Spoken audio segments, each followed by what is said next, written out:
It's a lot of fun. Everybody needs a hobby. All right, let's get this show on the road. These people are waiting.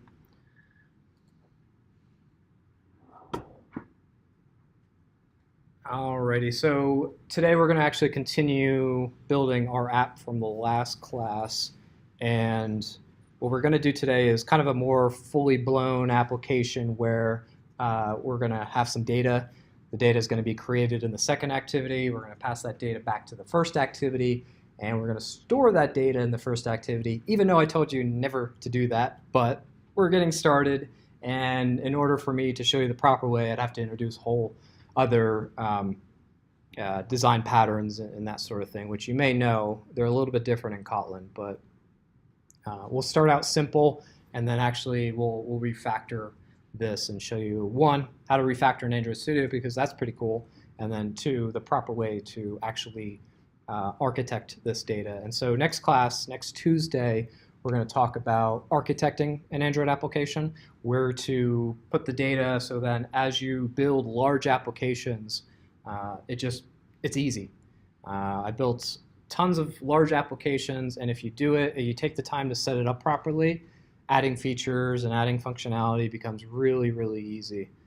It's just a couple lines of code, and then bam, it just works. You don't have to tie in references to other classes and refactor things because it's pointing to this class or this activity and yada yada. So keep all your data out of your activities, and except for today, we'll just do it the lazy way and get something working. But I'm going to go excuse me. I'm going to go ahead and compile this, and I'm going to make sure this checkbox down at the bottom is checked just to so it doesn't keep popping up, because I'm just going to run on the same.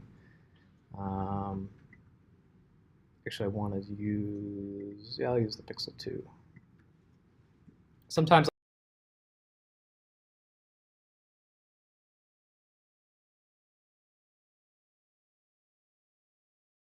on a Nexus 6 or various other devices that you can set up through Android Studio. All right, so just a quick overview of what we did last class. We have this button. We got a reference to that button, and that button, its click listener, will set off a series of events, namely the launching of a second activity. But before we do that, we create an intent, and then we shove in some of this data in here. So today we're going to create just a oil change app, and so we're just going to mark down when you got your oil change, what the mileage is, and we're going to pass that back and forth as a string. So I'm going to change this application a little bit. I'm not going to pass any data to the child activity. So that second activity, I'm going to call it the child. I am going to just start it, and then what the child activity is going to do is going to allow us to enter in the mileage when we got the oil change, and then pass that back into our onActivity result. Okay, so what'll happen, the flow of execution on the Android app is onCreate will get called, and then it'll set up all the code for a button listener. And then when the user taps on that button, we call that intent, launches the second activity, and then we'll input some data there. And then when we're finished with that second activity, onActivity result gets called back, and it'll pass in a series of information, namely these two ints that are the result code and the result request code, excuse me. And most importantly will be the data that comes back from the second activity. Now again, this is actually a really poor way of doing it, but you might want to pass back little bits of information that you don't want to persist. And so again, it's maybe, hey, I have just this little bit of data, this user did this, the user did that. I kind of want to know what happened in that second activity. You can put it in the data. But for things like mileage, you really want to store that somewhere else, not in the activity, which we'll talk about on Tuesday. Because as you get more complex, so right now we're doing mileage, but you might want to add a date to that, which car you've got the oil change on, because sometimes people own multiple cars, and et cetera, et cetera. So you're going to have a whole bunch of data in a new data structure, not just a string or an integer. We're passing that in as an integer. And so anyway, it gets a lot more complex, and so you don't want to rely on this data to pass back and forth between the intents. Okay, so I'm going to leave this in the example code. I haven't posted this yet, but I will hopefully tonight. And please go away. Never update in the middle of a project. Bad things happen. And okay, so hopefully our application's launched by now. You can see it just says hello world.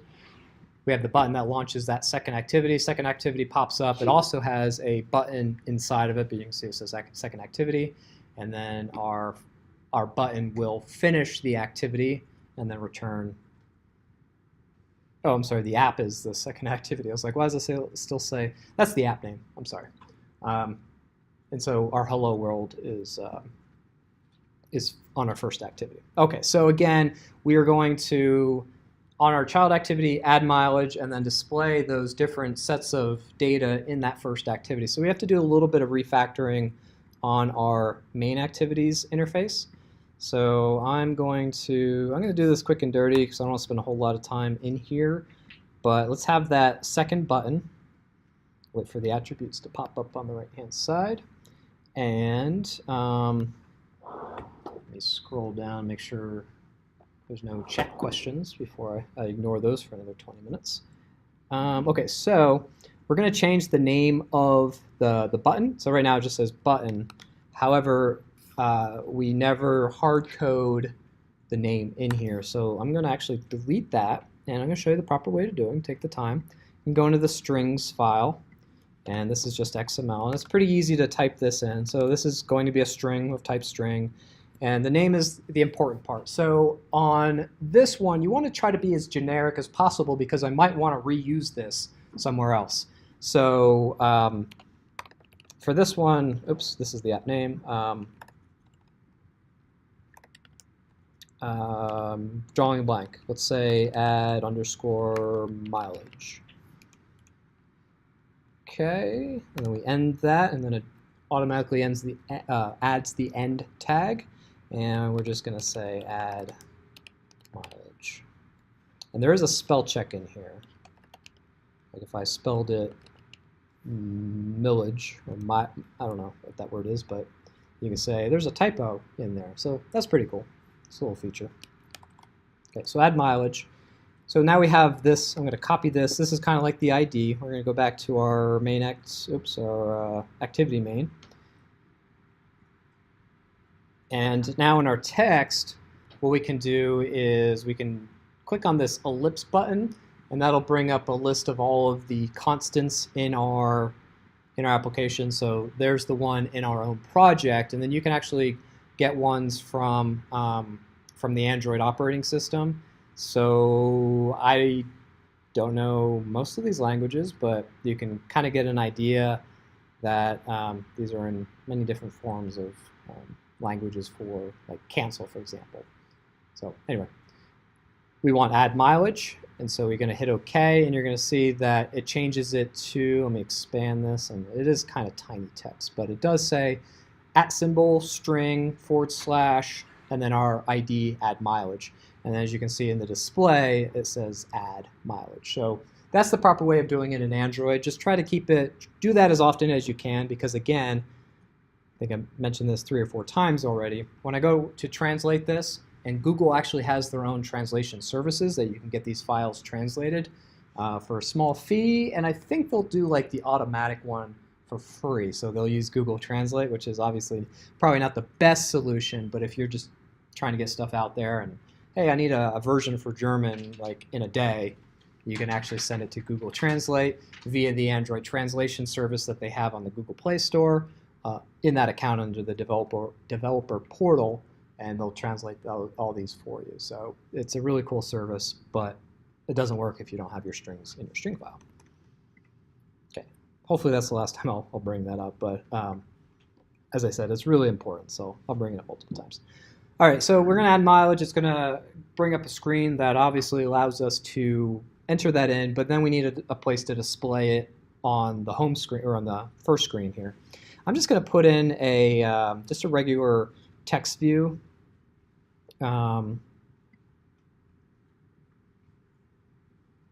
And I'm going to size it, and I can drag this to make it bigger, but that's not a very good practice because on shorter devices, you might cut off the button when the keyboard pops up. Hopefully we're not going to have a keyboard, and we can set that preference in here. If you don't see it right away, just go to Attributes, and then it's in here for editable somewhere, probably under E, but yeah, let me just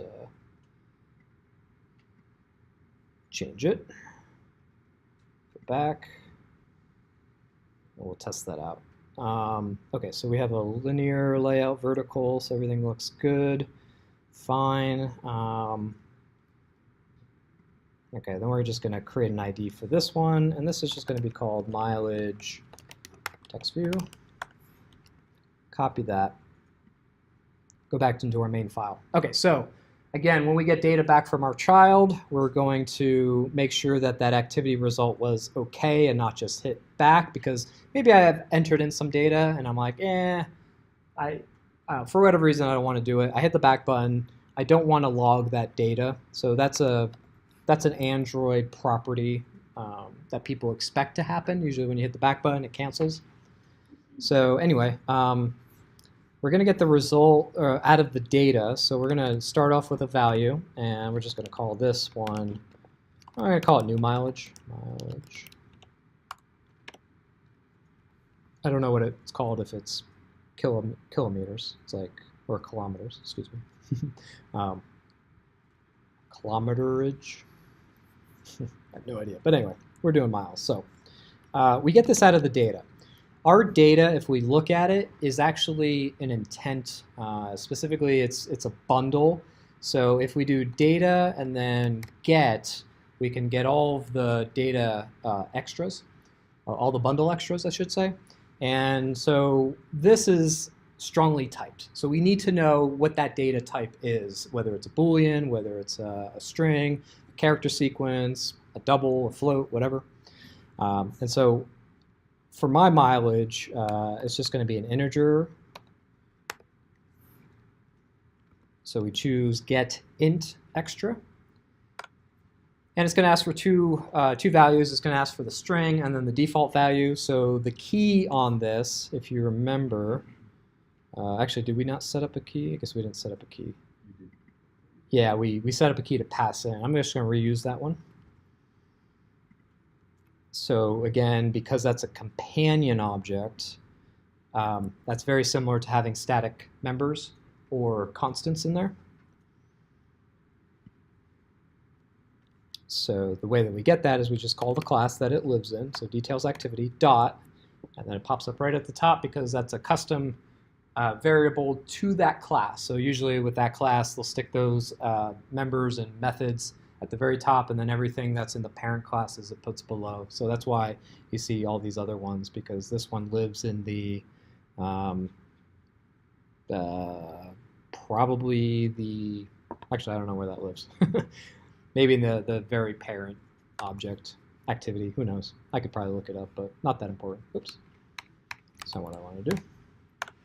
But that's why those pop up. All right, then the second one for an int is what the default value is if that doesn't exist. So this is just a nice way to check if for whatever reason that value is not set on passing it back.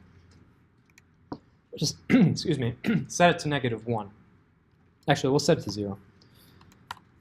Just because it's a little bit cleaner that way. All right, so if you've noticed in Kotlin, I don't think I mentioned this explicitly, but there's no semicolons at the end of lines. I was programming C++ yesterday, and I kept writing lines without colons and or semicolons, and the compiler just flipped out on me. It was like, I can't figure out, you have curly braces in the wrong place. I'm just like, I don't know, it looks right to me, and I was staring at it for like 20 minutes, not that long, but yeah, because it didn't have semicolons, and Swift doesn't either, so I don't know, these newfangled languages. Anyway, so new mileage, we got that value.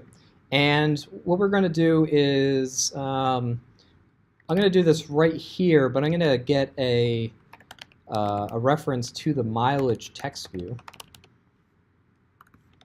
So we do find view by ID. It's going to ask for that type, and that's a text view.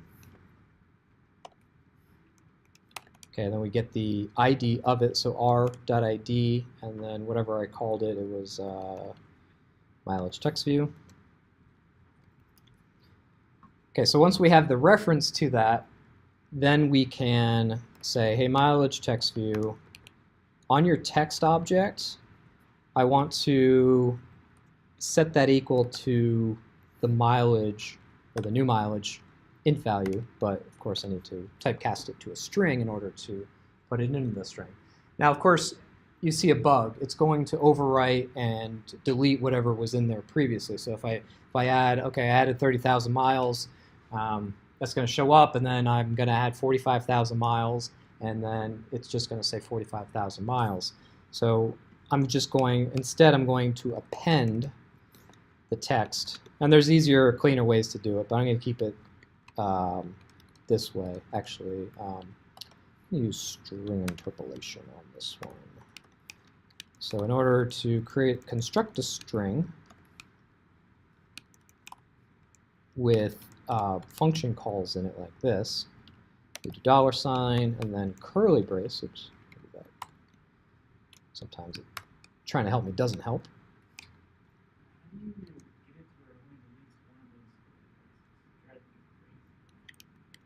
So yeah, the question,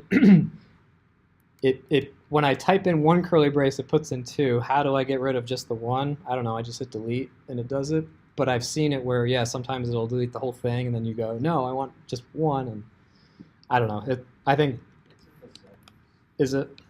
Okay, I'm sure it is, if it's in the settings. Android Studio, I try not to go into here too much, but yeah, under, well, you can actually search here. So yeah, like code formatting.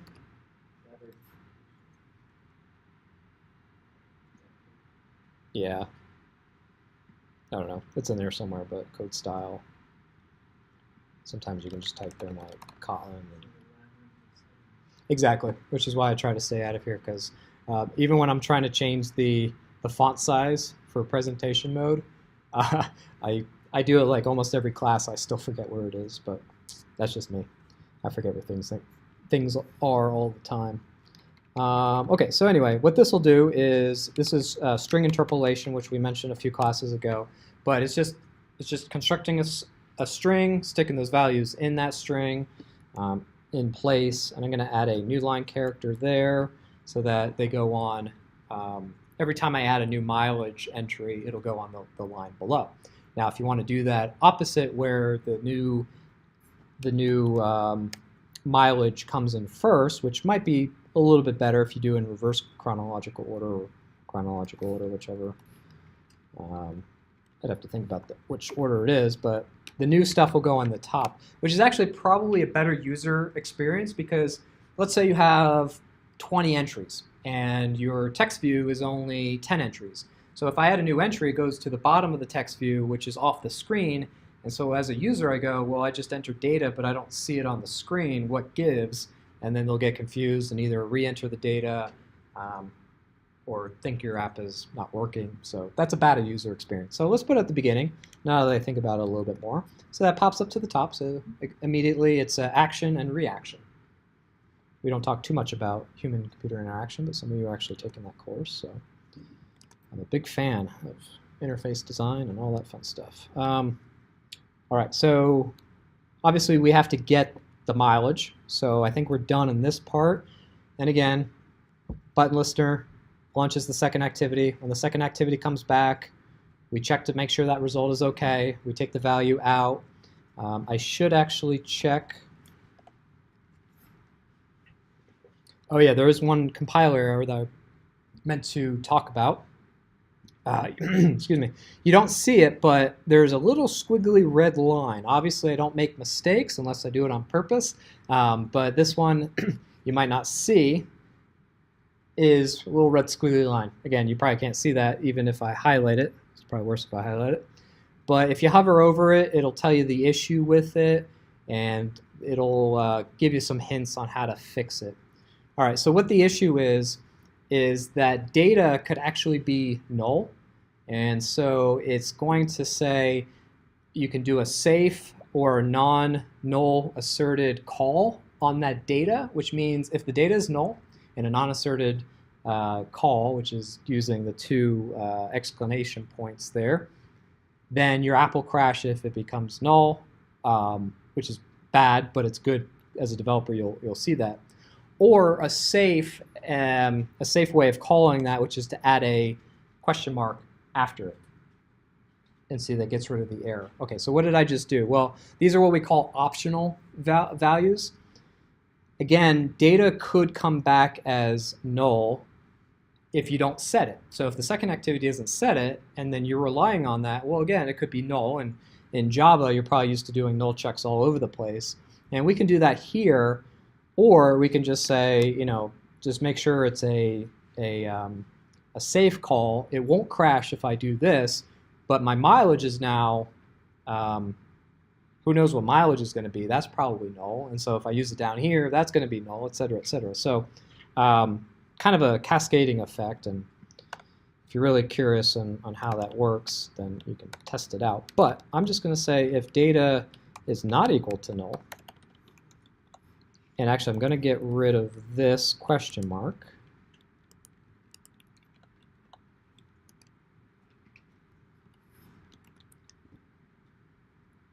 Most of the time, and there's a few edge cases, but most of the time, if you do a null check right before it, it gets rid of that error.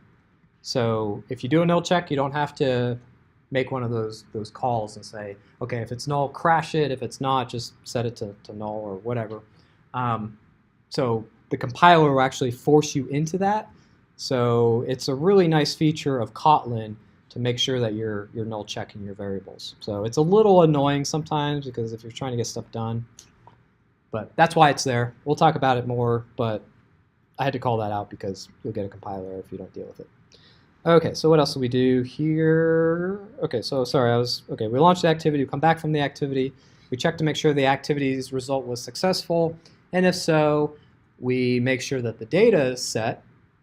And then if so, we pull that data out of the intent bundle, data, get intent extra, pass it the key. Hopefully we now have a mileage, which we should probably also check. But it does have a default value, so let's go ahead and do that. So if new mileage is greater than 0, I'm a stickler for the rules and good software practices. So if it's greater than 0, then go ahead and add it to the screen. Just more checking.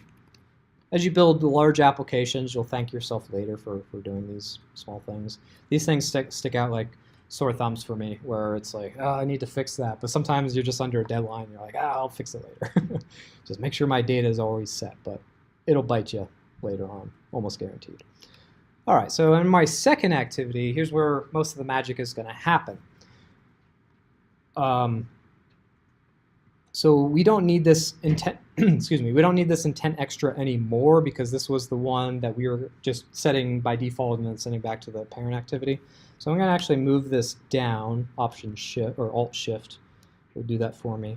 What I'm going to do is actually put it into the click listener, and I'm going to pull that out of the text field, text view that we have that we're going to create for that.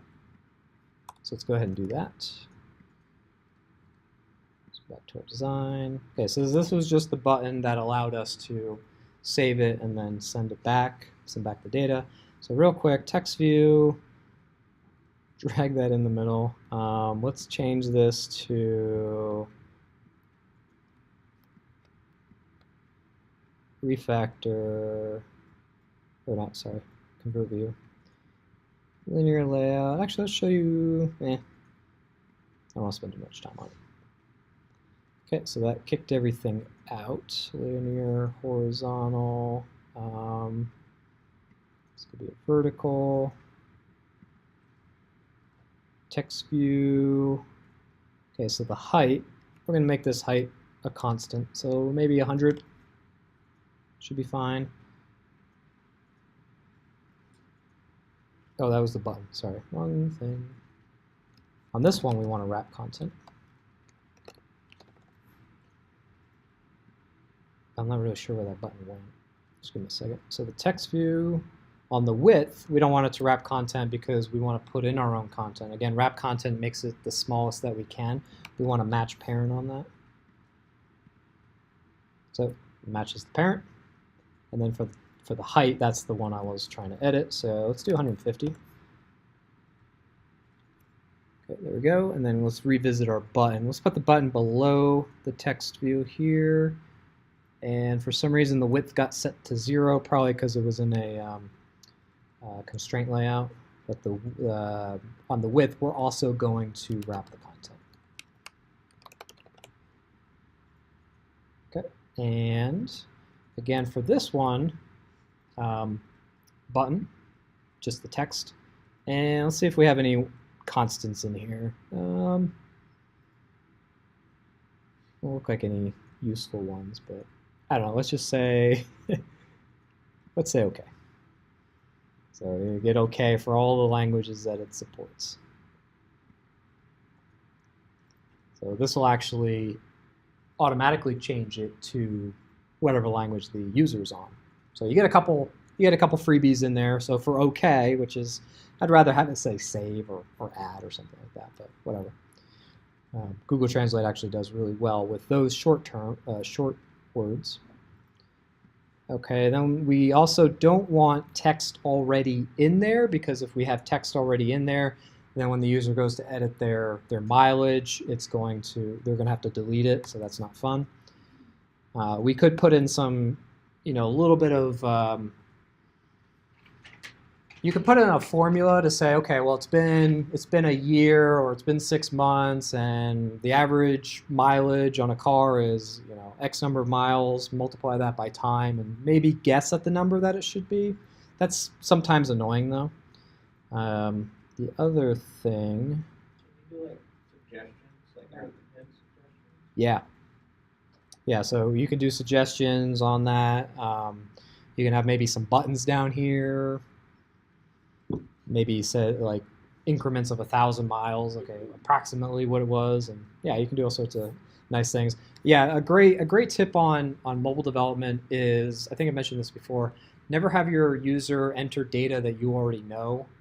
So if you as a developer or as an app know approximately what the data should be, try to enter that in for them. There's a couple new features out with recent versions of Android and iOS where, for example, if you get a text message from Google or Adobe or something saying, here's your login code, right? And you're on that screen, the keyboard will actually say, put that code in. There's a button that pops up on the keyboard.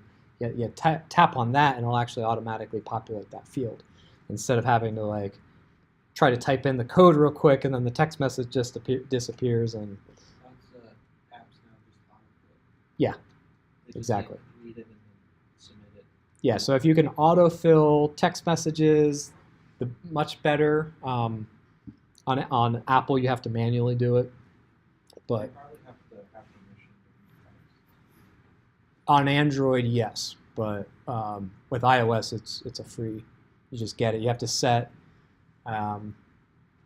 It's a drop down that you set on the text field itself. So anyway, okay. In the interest of time, I'll just leave it at that. I was going to increase the text so it makes it a little bit more, not so small. But okay, so we have the return button, we have the back button. So pretty much this is all we need. We have let me call this mileage text view, not to be confused with the other ID with the same name in our other activity. Try to avoid having similar ID names. Okay, so the first thing I want to do when obviously the user is going to type in the mileage, but then when they tap on the button, I'm going to extract the text from that, so we're going to put that into a value. Actually, say mileage string, because it is going to be of type string. And I never got a reference to this, so let's get a reference to the text view. So mileage text view, it's going to be a value equals 100 by ID, text view, r.id.mileage text view. All right, so now we have the text view here. I know it's never been used because I haven't. Give me a second and get the text out of it. Okay, so this is a little bit different than what you're probably used to. So to set the text, well, actually, excuse me, to get the text out is a little bit different than setting the text. The text comes out if I hit the Control Space button to pop up the autocomplete. The text comes back as a character sequence, which is just a lower level. Well, it's different than a string, so we're just going to convert that to a string. And so now we have the mileage string, and I'm going to convert that to an int. Actually, let me expand this a little bit. Actually, we don't need to convert it to a string or an int right now, but we could if we wanted to. If that's probably the proper data structure to pass back.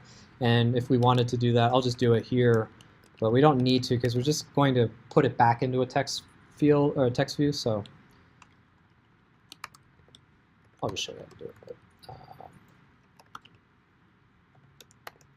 to int. I think I showed that last class, but just to remind you, that's how we do it. So maybe I pass that back, but again, I don't really care about that at the moment. All right, so how do we pass data back to the parent activity? Same way that we do from the parent activity to the child activity. In that intent that we create to launch the second activity, we're going to bundle data into that intent, pass it through, and so that works both ways. But we have to create a new intent to pass back. So we're going to create a value, and I like to just call this return intent, just to be explicit about it. This is going to be of type intent. And this popped up again. It's in red, so I'm going to hover over it, click on it, and then hit Alt-Enter.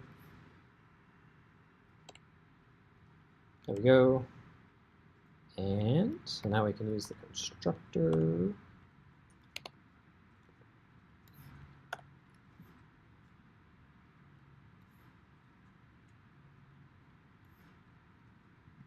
once we have that intent, we don't have to put in any variable or any parameters.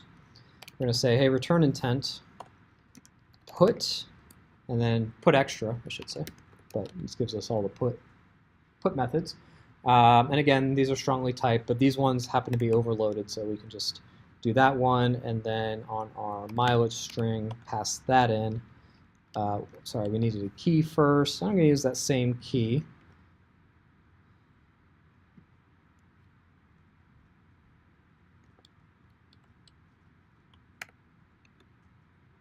Okay, and Kotlin gives you a little bit of a hint on the parameters, so there's the value. That is not a string. There we go. Okay, so that's all we need to do in order to set this object up, shove some data into it, and then when we pass back the result, in the last class what I showed you was we did a set result and we just said, hey, this is okay, or this is cancel, or whatever. But there's an extra parameter, there's an overloaded method on this, and we have a return intent. So we can pass that return intent on there, and that's what sets the data in your setOnActivity result back in the first parent. So if we go back to the first parent, on activity result, if your data is null, it's probably because you didn't pass in the intent to the set result, or you're not calling the set result. So you have to call this line, but that doesn't get rid of the activity. So you can call this, I don't know, a couple times. Well, that's probably not a good idea, but you can call that all day long and your activity will stay up on the screen. It's only when you call finish that your activity will disappear. So we actually have to call both of these lines. Oops. Just trying to highlight both of them. You have to call both of those lines in order to, again, send the data back to the parent activity and then finish the activity.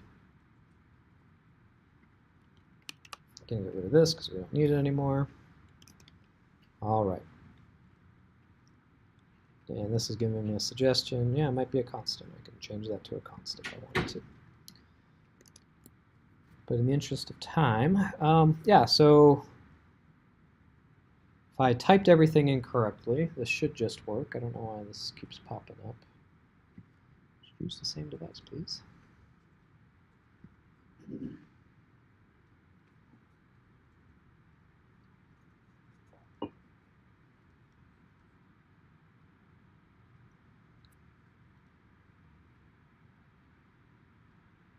I want to hit the debug. Okay, so we have the text view here. We're going to go ahead and add the mileage. This mileage is invisible, but I'd have to do some styling on it to hopefully get this to pop up.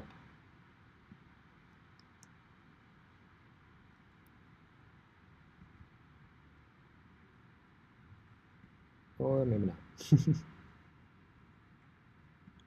Got a breakpoint. What's that?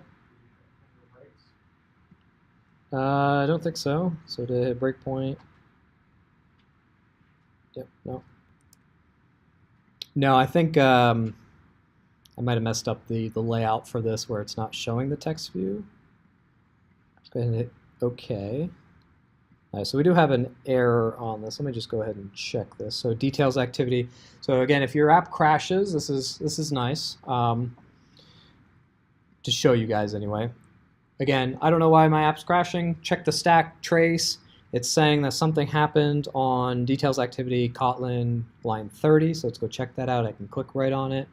And it's not liking my mileage to int, probably because my string value is empty. So I'd have to do a check there, but let's just comment that out. But that's not what we have going on.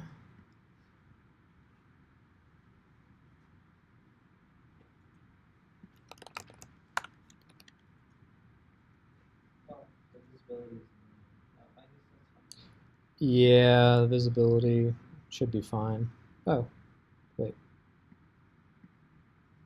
Yeah, I was going to say that should be.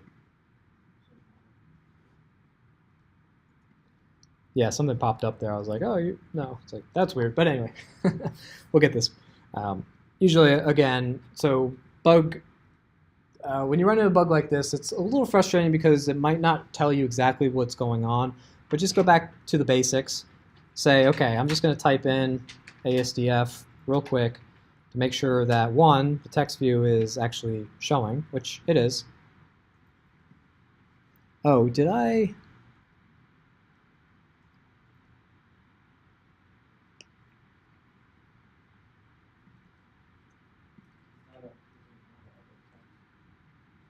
Yeah. I was doing this. I didn't even think. Yes. That's funny. So I was staring at this palette for a second before I did this. Okay, refactor. So yes, it was not an edit text. It was I was thinking the first text view, and but yeah, that's as I was mentioning. If you go back to the basics, so I knew that the text view was there, and then I was like, I can't click on it even though it's there. Maybe I didn't edit or enable it, which text views are different that way. Anyway, that's kind of dawned on me at that second. Okay, so I'm going to fix this really quickly. That's what happens when you code and talk at the same time, is you're not thinking at all. What am I looking for? Okay, so this is not a text view. This is an edit text. Change the ID of this guy. I was thinking, like, as I was doing, I was like, that doesn't need to be that tall, and this, and I was like, I'm just going to go with it. My bad. Okay, so name, we don't want that in there. We could put a hint in here. And that just comes up as gray text. If you can see, that's really small, sorry. But yeah, it's that way I don't have to delete what's in there, but it still gives the user a hint, hence the name, of what should go in there. And I could put like in miles, but going back to our human-computer interaction, this is a bad practice because if you have to label stuff, it's probably not a good design because one, people don't read labels, and two, if you have to explain it's kind of like a joke. If you have to explain it, it's not a good joke. So in interface design, if you have to explain it, it's not a good interface. They might accidentally type Yeah. Okay, so that works now. All right, let's try this again. My apologies for zoning out on one. I do that all the time, by the way. That kind of stuff. Sometimes I'll be just sitting there, like again, the missing semicolons. I'll be just sitting there going, why isn't this working? What? Because the compiler doesn't help you at all either, but just be sitting there going, why doesn't this work? And then, say again? Main activity, yes. This guy? Yep. main activity. Oh, sorry. He wanted to see the main activity code, yep. So on button launch, the intent, we're not passing any extras this time, but we do want to get activity for result. Oh, that's another thing I was going to call out. If this doesn't get called, it's because start activity for result, you probably just did start activity. So there is a huge difference. If you don't call this explicitly, this doesn't get called. Okay, so let's add in 30,000 miles. Nice keyboard pops up. We would probably want to change that keyboard to a number pad instead of the keyboard, but this will be good for now. So I can just type on my keyboard, my physical keyboard. Hit OK. That goes to finish. And that didn't seem to work, so let's go check out our main activity. And I did have it in debug mode, but let's try this one more time. Okay, so what happened was on the first activity, the data wasn't being populated in that text view. So this text view here should have data in it. Doesn't need to be an edit text in this case. So I'm going to put a breakpoint there and make sure that what I think is happening is indeed happening. So hit OK. We hit our breakpoint. That's another breakpoint. Let's continue through that one. All right, so we do hit on activity result, which means everything else is set up. And we're going to just look at the data for this. Okay, so data is not null. That's good. That means it has data. And we print that couple things to the screen. If activity result is okay, we go into it. So we are falling into this if statement. And then if the data is not equal to null, fall into this one. And I do that all the time where I say not equal to null, that sort of thing. Okay, so then we get the mileage out of it. And as I step over these lines of code, apparently I didn't set the key on miles. So it comes back as 0. And then I say if it's greater than 0, then do this, but it can't, again, it's 0. So I know where the bug is. So let's go back to details activity and see why. So miles, key miles, mileage string. Ah, okay. So if I put a breakpoint here, when I went to go refactor it, I didn't actually refactor this. So this would actually come back probably as null. But so I would put a breakpoint there, I'd walk through my code and figure that out, but I know just looking at it. And actually, let me go ahead, highlight that, right click on it, go down to refactor. I'm going to rename it because there's a couple places in my code where this is renamed. So I'm just going to rename it to edit text. Changes it everywhere else in my code. That way I don't have to type that in a couple times. All right, so yes, let me debug this. Hopefully it works this time. But again, you'll run into this all the time. I do it all the time. It's just you're not thinking, something distracts you, whatever, and you have to go back and figure out where in the chain did my data break where it's not getting passed back appropriately.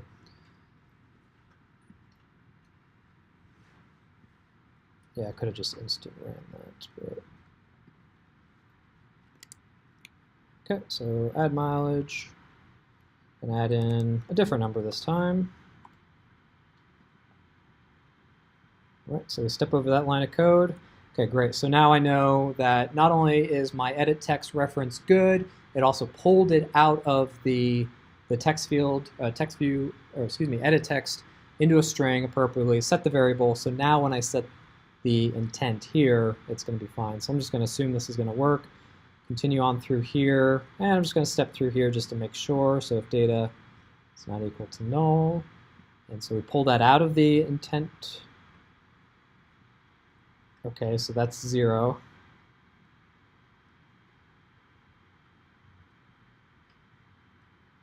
Awesome. So that did not work. Interesting. So return intent, put extra.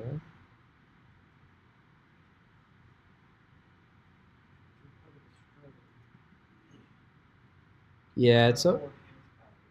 Oh, thank you. Okay, so I'm putting in a string and pulling out an int. Did I mention I sometimes do things like that? Yeah, so I would stare at that for a while and never realize that. So I need to get string extra, and that does not have a default value. It's one of those decisions like I made it on the fly saying, well, we don't need to convert it to an int, we'll just pass it back as a string. Well, in my head I was pulling it out as an int still. So we do, because it's not an int, we can't do this anymore. So, oops. So we'll still do a null check. It is not null.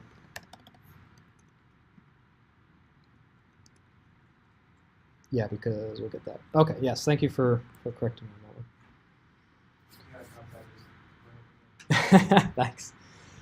As I mentioned, it's like, okay, well, I know that I'm putting in a value into that intent. I'm just not pulling out of the value. And if I sat here for hopefully no more than 5 minutes, then I would have noticed that myself. But yes, here's a question.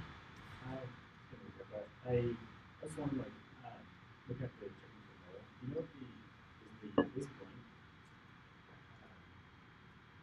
method Is empty. Like if you call is blank on variable, is that going to do more than just check for null? The is blank. So on the string here, Yeah. if you call is blank, I usually refer to the Oh, it does check. what's that? It does check for more than just null. It checks for white space too. Yeah.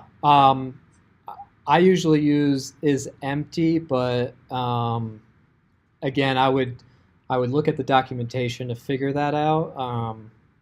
So let's read this really quickly. The question was, is blank, does it check for more than just null? So it says, this returns true if the string is empty or consists solely of white space characters. So there you go.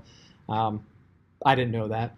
This one is empty, just returns true if the character sequence is empty, which, yeah, I mean, I guess is blank is a more robust manner of using that. So again, learn something new every day. But yeah, that would check for white space. And this is just if it just is an empty string. Which actually, with the text view, it depends. So yeah, I kind of like this is blank on this one. We haven't really talked about it too much, and I didn't want to get too much into the weeds, but on data entry, if I'm entering 30,000 on that, well, I'm pulling that out as a string, which is not good, but if I was to do that, I would make sure that I truncate the leading and trailing white space on that. But when you convert it to an integer, then it does that for you. So it's probably a better idea, which I should have kept with just keeping it as an integer, because we would have gotten rid of all that problem. But yeah, this is cool. So there you go. So let me do is, well, I'm just going to keep it as is because I know this works. We're running low on time. Okay, I can't remember where I was, but let's restart the application.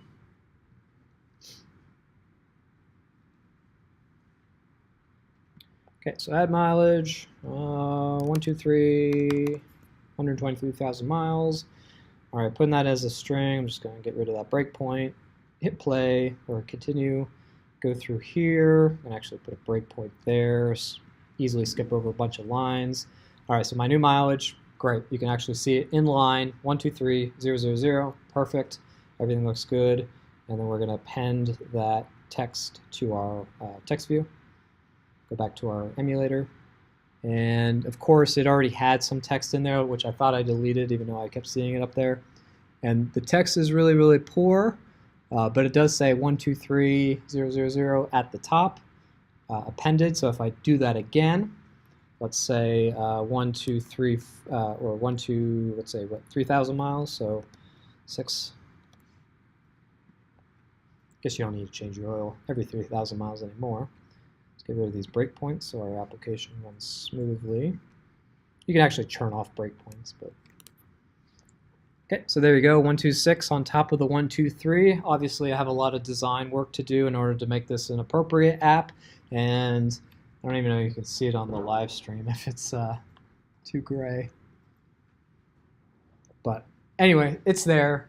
That's the basics of how to create an application, pass data back and forth.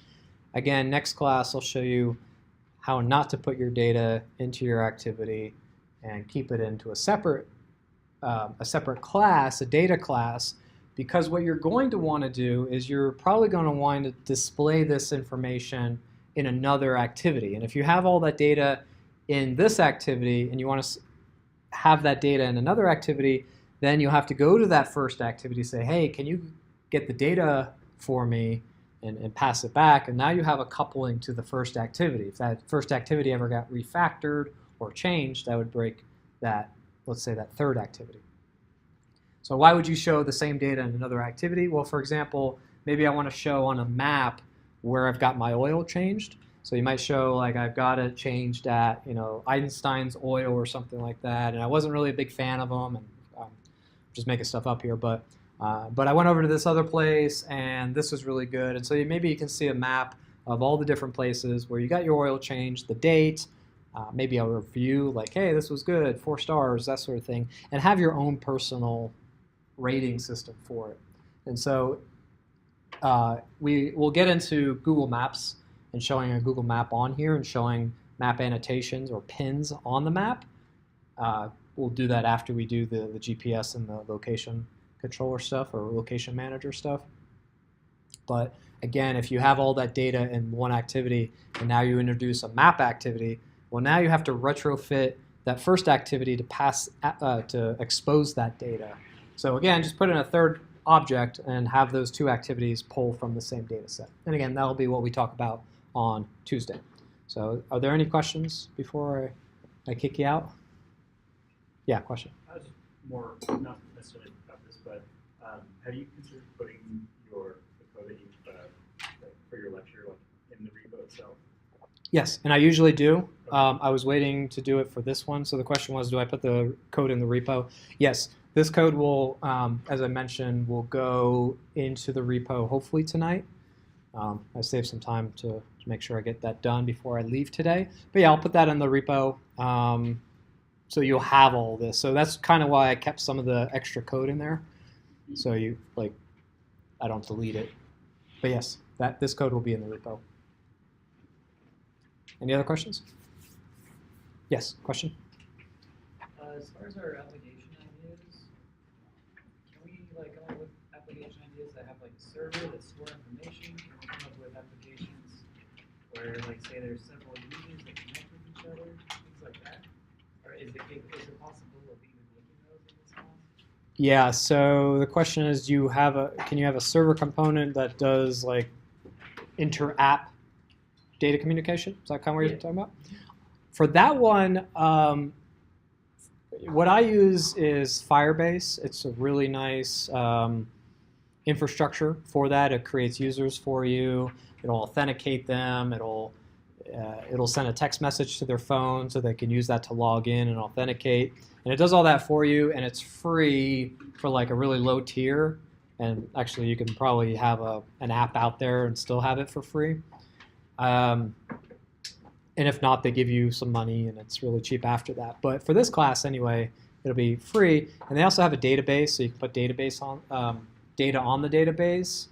And it's a real-time database, so that as you put data in that database, if you have another app that's looking at that record, they get a push of data to their phone. And so a really easy way of visualizing that is like a chat application, where you and I have a chat entry in the database, and as I put a chat entry in there with like a timestamp on it so we can organize it, once that goes in, your application, your side of the application doesn't have to monitor or pull that. It's like, hey, is there new data? Hey, is there new data? Hey, is there new data? Firebase itself will push that to your phone. So you get an instant update with like 4 lines of code after you set up the framework in your application. With like 4 lines of code, you can get that data back. And so if you're going to go that route, for this class, I don't want you to spend a lot of time on server development. Some of you might be in web dev, which you're doing that kind of stuff, either in PHP or whatever it is you use over there. I don't want you to do that for this class. I want you to concentrate on the mobile side, obviously. But if you do want to have a server component, go with either Firebase, or there's a couple other ones that are similar to that. I've just found Firebase to be really easy to set up, easy to use, and a lot of fun just because it has those features in it. It has analytics, it has real-time database, file storage. So we're developing an app right now where it does all that stuff. And so creating users, authenticating users, pushing messages to their phone, storing their profile photo, getting their phone numbers, all that's pretty much taken care of for you on Firebase. You just have to call the API calls, set up the interface, talk to it. It's a lot easier. So again, if you're going to go that route and you want a server component, I recommend that one. But there's other ones that I've used in the past, like JHipster, which is a whole software stack. I do have videos on the channel for that, but it is way up there in terms of there's like 20 at least different technologies. A lot of stuff like Netflix uses for their infrastructure. It's really powerful. If you want to get into that stuff, JHipster's awesome, but I don't recommend it for trying to get stuff done quickly. Yes? Are you going to cover Firebase in any of your tutorials? I might, yeah. I don't know. Does that sound interesting to you guys, using Firebase, talking about Firebase? I don't know. I don't know what it is. I just told you what it is. I mean, based on what I told you. I mean, I'm not saying like you need to know everything and therefore should I talk about it, but based on what I've said, does that sound interesting, setting up users? And I mean, it's, as I said, it's pretty simple to use. The way you explained it, it sounds like it's for a very low amount of things to do, but I guess for beginners it would be very good to know. So, yeah, I guess. For small teams, yeah, so for small teams, Firebase is awesome, or teams that don't have the expertise of a server side or don't want to have the expertise because they handle all the security stuff for you. The rules on the database are really, really good. Like instead of like one line for permissions or just saying you have admin permission or whatever permission, you can actually write logic and say, well, if the user ID is this, or if the user has this attribute, then give them read access or give them write access. So you write a little bit of a script for your database permissions. And then as I mentioned, it's a real-time database. So as stuff's written to it, you can get callbacks on that to say, hey, there is new data on the database, and here it is. It's a NoSQL database, so if you guys don't know what that is, document-based, where it's just key-value pairs. So the nice thing about that is the data is non-structured, so you can literally just throw whatever you want in there. You don't have to follow a schema. You don't have to do anything like that. We talk a little bit about databases in here when we do embedded database on the phone, but yeah, if that stuff's interesting to you, Yes. okay, I will cover it. It's not something I could probably do in one class, though. This is why I'm hesitant to do it, because to set it up is kind of easy, but to get the APIs... Okay, so here's what I'll do. I'll create a small app that does all that, and then we'll walk through the code rather than trying to have me... Because you see how error-prone I am. So when it comes to that kind of stuff, it's like, okay, this is not working. That's usually where you either look up some other code that I've done, or I go look up something. I'm not going to waste your time in doing that. Which is another reason why I create those small videos, because it's like sometimes I'll run into an issue. I'm like, oh, I don't know what's going on, so I'll stop the recording or edit it out. So anyway, I don't want to waste your time, so I will prepare that for a future class, and then we'll walk through the code and how to do it, and then I'll share that code with you guys. And okay, so I've kept you too long, but Not really. if you, well, like to end a little early so you can catch the bus and all that. Yeah. I'll see you Tuesday. If you have any questions, come up afterwards and let me know. Thanks, guys. Yeah. Yeah. Instead of doing what we have to do in